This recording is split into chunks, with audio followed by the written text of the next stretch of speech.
Hi everyone, my name is Eric Rechlin and I'm going to talk about what is new in the 2023 USB drive that is included in your packets. So this year's USB drive has the same general structure as the last drive. I'm not going to go in depth in details about everything on it because I presented about this in the past. You can watch my HPCC presentation from last year for a more thorough overview. But the structure has emulators, manuals, fonts, discussion forums, all the conference proceedings from the recent years, ROMs of the calculators, photographs, various publications, as well as some larger collections like Jake's PPC Archive, Glenn Rob's hpcalc.org, which is HP corporate mostly, the Collins and Johnson's hpmuseum.net, and hp41.org from Warren Furlow, my hpcalc.org site, and a whole lot more. Oh, and yes? I call it the internet in your pocket. It pretty much is. The goal of this is everything from the internet about HP calculators and some non-HP calculators. So it's the same size drive as we had last year, a 256 gigabyte drive, but it is more full. It's almost completely full. We have about 239 gigabytes used on there. And I have some graphs here showing which sections had the largest increases compared to last year, but the videos are substantially larger, and my literature archive grew by a lot too, so did Jake's PPC Archive, and others saw some increases as well. So we've come a long way since 2017 when I started taking over the USB drive. We had a 32 gigabyte drive. Had to go to 64 in 2019, and then 128 in 2020, and then 2022 we hit 256. So next year I think it'll have to be 512 because we're getting very close. They are gradually going down. I see sometimes these 256 gig drives go on sale for low 20s, like $22, $23. Usually they're more than that, but every once in a while they go on sale for that. And maybe next year 512s will be reasonable, we'll see. Here's a couple pie charts showing the distribution of what is on the drive, what takes up the most data. You can see the videos are over a fifth, closer to a quarter of the total amount of space on the drive. My literature archive not far behind. Then Jake's at about 31 gigabytes is the third biggest. You can look at that in detail if you care. Here's the overall view of what is on the drive. You can see it's only got 15.7 gigabytes free. Now, it used to be even closer. In fact, 2 weeks ago, I was worried about running out of space. But something I discovered about cluster sizes. So you buy a 256 gigabyte drive, and it has a 128K cluster size, which will not work when you have 924,000 files. So I had reformatted it using Windows' smallest possible setting, which was 16 kilobytes, and then realized recently if you use the command line format command, you can drop that cluster size even smaller. So I dropped it down to 4 kilobytes, which meant instead of having 12.7 gigabytes of wasted space, I only had about 2.5. So that saved 10.2 gigabytes just by changing the cluster size. So now there's enough room for these videos of this conference to go on the drive, whereas before there would not have been room. Yes? Can you comment on an attendee taking their drive, going home and wanting to copy it for a friend? Yeah, I should mention if you're wanting to copy the drive, it's best to do an image copy of the drive rather than file by file. When I was recording these, it takes about 40 minutes to record an image of it, but it takes about 4 hours to copy all the individual files. So you can save a lot of time by doing the image copy rather than individual files. It takes a long time to write those 924,000 files. In past years, it was even a bigger, more extreme difference, but since I switched to these faster drives, they can do about 110 megabytes a second. It's not quite so bad. Some of the sections that are unchanged since last year, I'll just very quickly go through these. The learning modules, which are training materials published by HP. Old calculator ads, Gene presented those several years ago, 1,500 ads. Just for historic record, a 1997 copy of my website, so what my hpcalc.org site looked like 26 years ago. And then in the periodical section, there's Richard's HP Solve newsletter, French newsletter, Palm Top paper about the 200LX, that kind of thing, and then some TI publications, the PPC Notes, PPC Exchange. Also some archived sites, some are online still, some are not, but hp42s.com is no longer around, jacquesLaporte.org. That's very interesting about the low-level inner workings of the 35, the original 35. The site has been online partially in recent years. I'm not sure if it is now, but this is the entire recovered site. Greendike.nl, that's online viewable manuals for some select calculators, very easy to browse and easy to read.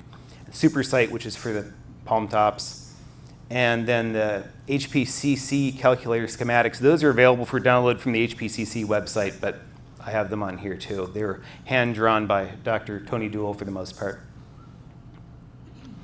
Something new last year was C.B. Wilson's collection of internal Texas Instruments documentation from late 70s, early 80s.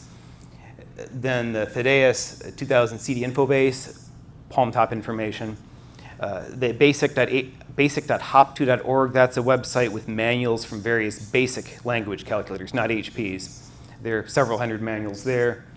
hpcalc.org, it's a lot of HP corporate history material. It has some manuals too, but catalogs and newsletters, that kind of thing. Then finally, the HP75 groups.io group. I have all the file downloads from that group.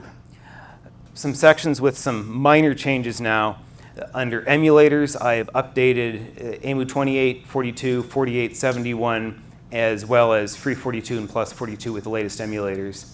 And also included in there is a full offline mirror of Tony Nixon's TNIX website, where he has created simulators of lots of old HP calculators. There's some other emulators too that have not changed since last year. There's a French newsletter. I have added the one new issue that came out in 2020, but I didn't have that last year. It's there now. And Vasilis Prevlakis' Series80.org, that's dedicated to the HP Series 80, the 85, 86, 83, all those. There are a couple new files since last year on there. That's another gigabyte. More sections with multiple changes. My website, I have updated the latest version as of September 30th. And the normal online version of the site is about 2.5 gigabytes. But if you log in with an account on the site, you get access to downloading historic past versions of all items, as well as being able to browse the contents of the zip files directly without having to download them first. All that is also included on the USB drive, which adds another 10.5 gigabytes. Then I have all the HHC conference proceedings since 2011, as well as some select ones, 1998 to 2010, where available. This is different from Jake's collection where he's scanned everything. Here, they're not scanned, they're original documents. Warren Furlow's hp41.org, he has a torrent on his website you could download, most recently updated in 2020. I have been manually updating it since then to have all the changes made since then, so it's current through about 2 weeks ago. And Jake Schwartz's PPC Archive, he will tell you all about that later. I think that's this afternoon. But it's been updated to the latest April release as well. Since the previous 2.42, there aren't as many changes, but since 2.41, which was what we had on last year's USB drive, there are some pretty substantial increases in the number of pages. And finally, there's a snapshot of the hhuc.us website, the official conference website, that was Joe Horn's, and now Dave Ramsey's been maintaining it the last few years. That's updated as of, I think, 2 days ago. Valentin Albio's HP collection, that's current as of a couple weeks ago as well, although there haven't been any major changes since earlier.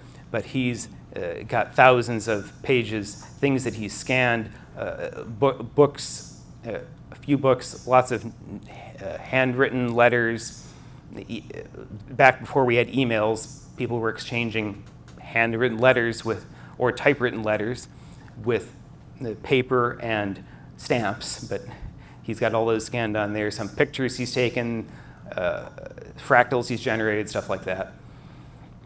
Katie Wasserman has a scanned manual collection. These are lots of non-HP manuals, many brands of scientific calculators, that type of thing from like 70s, 80s, that kind of thing. She added one manual to it this past year. A fonts collection. It's mostly unchanged, but I did add some fonts to it. I will talk about that in my next presentation. ROMs collection, which has all known HP calculator ROMs. I found one more HP35 ROM that's in there now. And then the photographs collection, it's mostly HP press photographs and some done by the community, and I added the 15cc in there now. A couple new sections. Jean-François Ganer has Jeff's Calc page. I don't know how many of you have used this, but it's a much bigger website than it first appears. It's actually around 5 gigabytes. So the first things you see on there are the emulators. He did EMU41, EMU71 for DOS, which in some ways a lot of ways is the most powerful 71 emulator, but it only runs on DOS in a DOS box. And also what he has are scans of over 100 French language publications, like Micro Review, PPC Toulouse, things like that. And those are all in there now too. Another groups.io group is for the HP Series 80. And I downloaded all the files from that as well. That's another 1.3 gigabytes. Now for the big changes, the sections with larger changes. Under newsgroups and discussion forums, my goal has been to collect all of the discussion forum messages from HP calculators since basically the beginning of the Usenet newsgroups. It started on comp.sys.handhelds, then comp.sys.hp48, and then since have migrated over to the HP Museum Forum. And a lot of those tend to disappear. I know Google has been maintaining Google groups, but that's been sometimes breaking and getting hard to browse. So I've tried to collect every single message, all in separate files that could, in theory, be loaded into a news server for hosting locally. But I've also made a browsable offline interface for all of this so you can see them on the USB drive. That wasn't the main goal, so the interface isn't quite as friendly as it could be. Really, browsing the museum forum is the best way to see messages, but this is a permanent record of it that could be loaded into MyBB or whatever software you want in the future.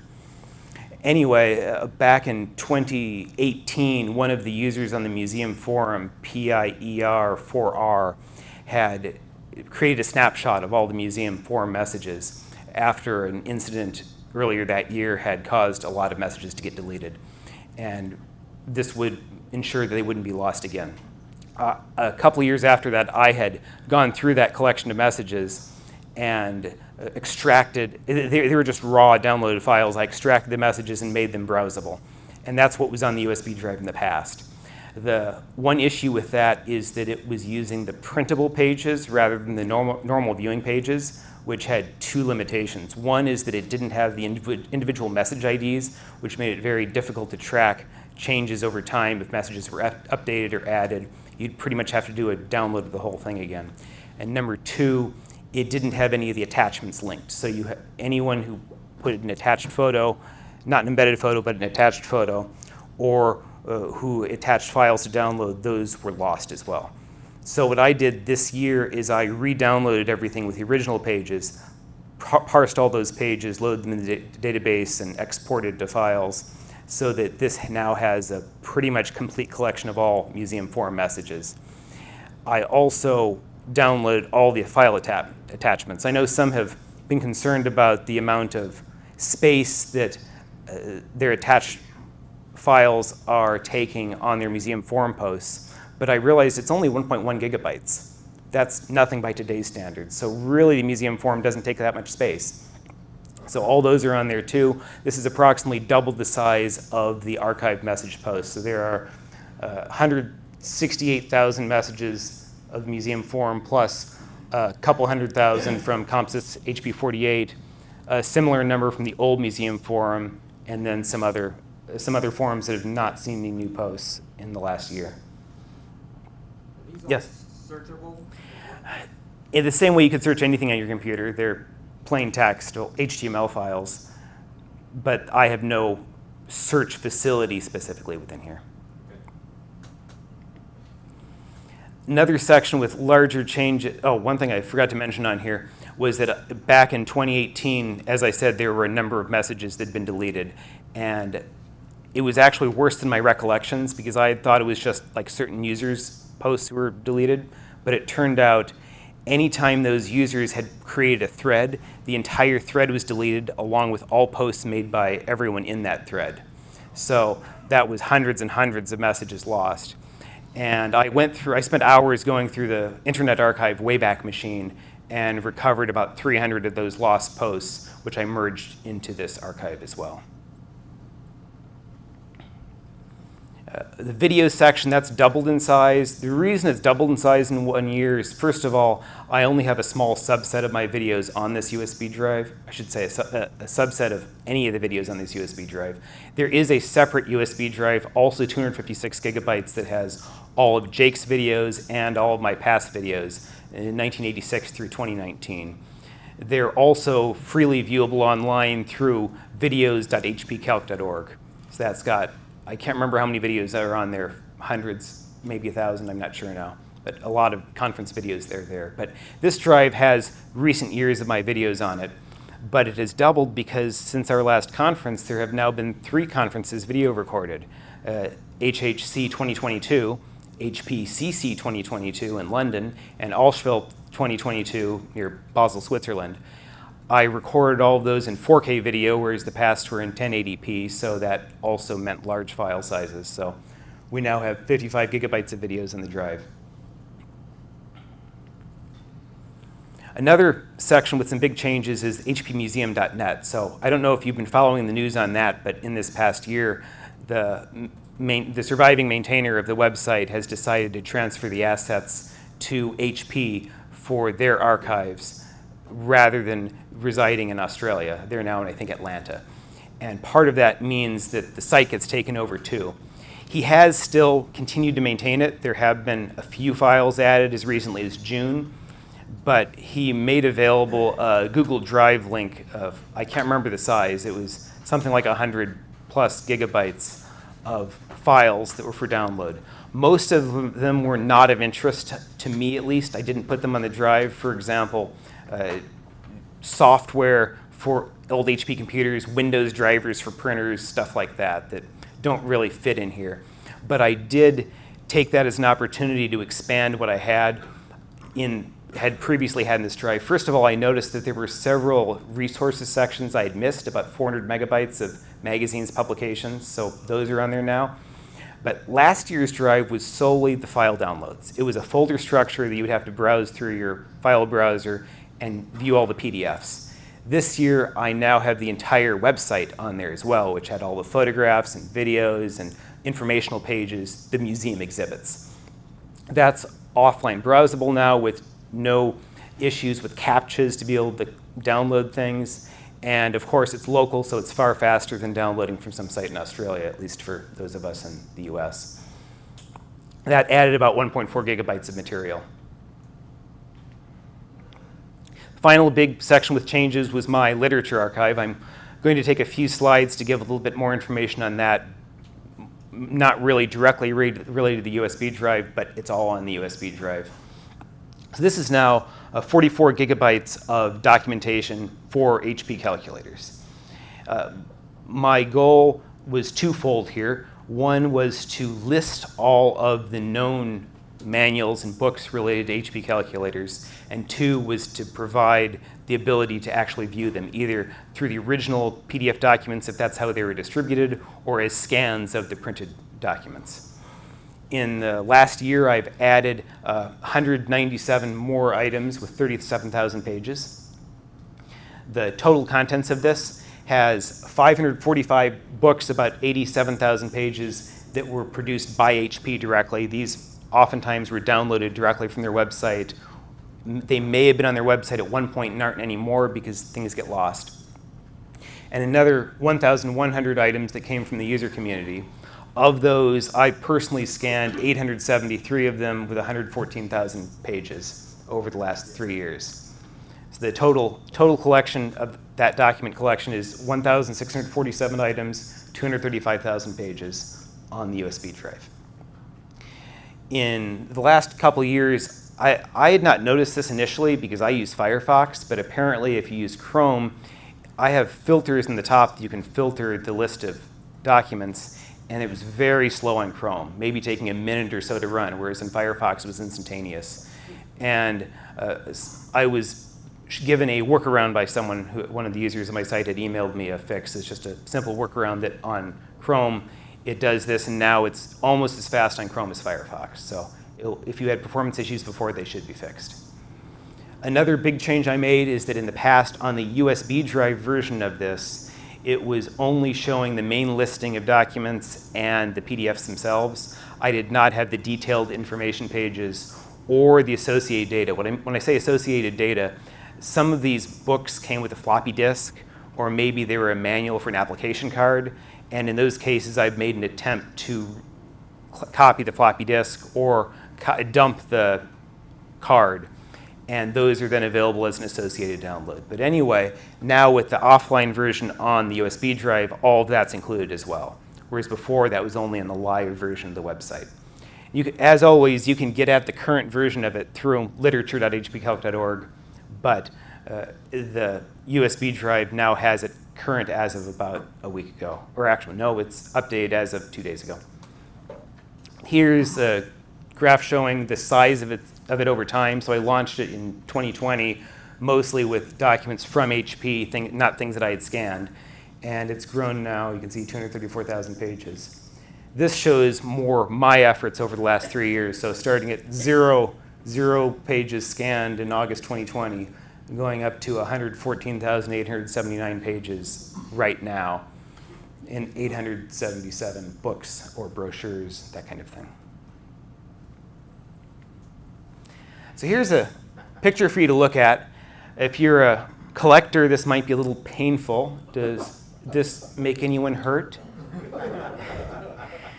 So part of the process of scanning these is if they're wire bound or spiral bound or stapled bound, that's really easy. I take off the binding, scan them, put it back together when I'm done. But if they're perfect bound, you can't run a perfect bound book through an ADF. So I had to slice off the bindings and then rebound them with spiral bindings, some of which are on the door prize table in the back of the room.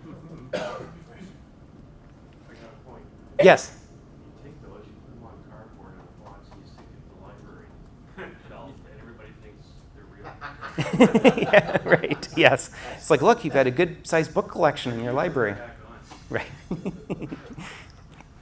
Here's just a very small selection of some things that have been added in the last year. So I was able to get a lot more financial books like the 12C, 17B2, that kind of thing. I finally got the last of the Easy Course in Using Grapevine book scan, the 19B2 one. I got most of the remaining application packs and Users Library Solutions books. Vladek was able to provide me with the HP95C applications book, which I've been looking forward to scan in color. At HPCC 2022 last year, I was able to get the tables of RPN algorithms from Tony Hutchins. Have added that as well. Gilberto Luros has the famous books for the 49, got both those scanned. And then a variety of other application books are on there. Yes? Of these books and manuals, is there any coordination between you and Felix to make sure that he picks up stuff? There has been some coordination, so I did go through Felix's bibliography to help me in make my list of books. After I'd gone through the EduCalc catalogs and various online parts number references and things like that to get most of the books. But I can't remember now, but I think it was probably in the order of 100 or so items that were in Felix's bibliography that were not in mine, so I had added those to my list. Now, he just has the... I lose something? Yeah. No, I'm thinking more of stuff that you've discovered that he doesn't have listed, so that he gets it listed. I've not made an effort to do that. I will say that we have had a little bit different goal in that he has been looking for articles and publications and not manuals at all, whereas I have focused primarily on manuals and third-party books. So we have overlap on books. We don't have overlap on manuals. We don't have overlap on other publications. Eric, mention the Garage books for the prize table. Oh, yes. So there were two more books by Dr. Gilberto Rose. I don't know how to pronounce his name. I think he's Portuguese or something, Brazilian or something. But he produced not just the 49 books that I scanned now, but some 48 books as well that are not yet in my list. Bob just got two of them. They were on the prize table, but I am borrowing them first to scan, and then whoever decides they want them off the prize table, I will mail them to once I've Can seen you put a piece of paper? them. It's not there yet. Okay. There's going to be a sheet of paper that just says that. So if that's the prize you pick, then you can coordinate to get them later. Another metric is every other book on the tables back there is in Eric's collection. So Yes, it's kind of double check, make sure it's a everything's good metric of just, oh my God, how much is that? So right now, of all the, I think there are around 2,500 known books in my collection. We have about 2/3 of them available in the literature archive already. So about 1/3 are missing. Of the ones that are missing, the vast majority are foreign language translations of English language materials, like foreign language instruction manuals that were originally in English, that kind of thing, which have been a low priority for me to obtain. And of the remaining ones, most of them are application manuals for software that is very obscure, and maybe someday I'll find it. I don't know. But there are still a few HP produced manuals I have not been able to personally scan. 34C surveying applications, a couple 41 quick reference guides for real estate surveying, several users library solutions for the 41 applied statistics 1, although I have 2, and 1983 taxes, which is completely useless to anyone who doesn't just want a complete list of everything. But I scanned the others, things like 1979, 80, 81, 82, something like that, that don't have 83. And then the 75 is real estate, which Bob just mentioned he has, so I'll be able to. I also just got the 34C survey. Oh, good. So that's 2 of them that will be knocked out. Then also, what I'm looking for, it's the HP internal documentation. I've scanned a lot of the service manuals, but most of the ones I scanned were photocopies. And if anyone has originals for ones that I've scanned photocopies or ones that I've not scanned, I'm looking for those as well. And finally, the VASM listings for the card reader I've not been able to find. Most of them are on the hp41.org collection. I've scanned several as well, but that one's missing from there as well. I apologize for the audio problems before and the video problems now, but the camera cut out at the end. Every conference attendee received a USB drive in their registration packet. But if you would like a USB drive of your own, you may purchase one from my website at the address on this slide, commerce.hpcalc.org, for $65. This includes a $25 donation to HHC to support future conferences. Also, one thing I've noticed is that most virus scanners will flag the DOS program already.com on this drive as a Trojan. This is a false alarm, but it's expected because of its specific functionality on the HP 200LX handhelds. Worse virus scanners will have other false alarms. If so, ignore them. And even better, stop using them. Thank you.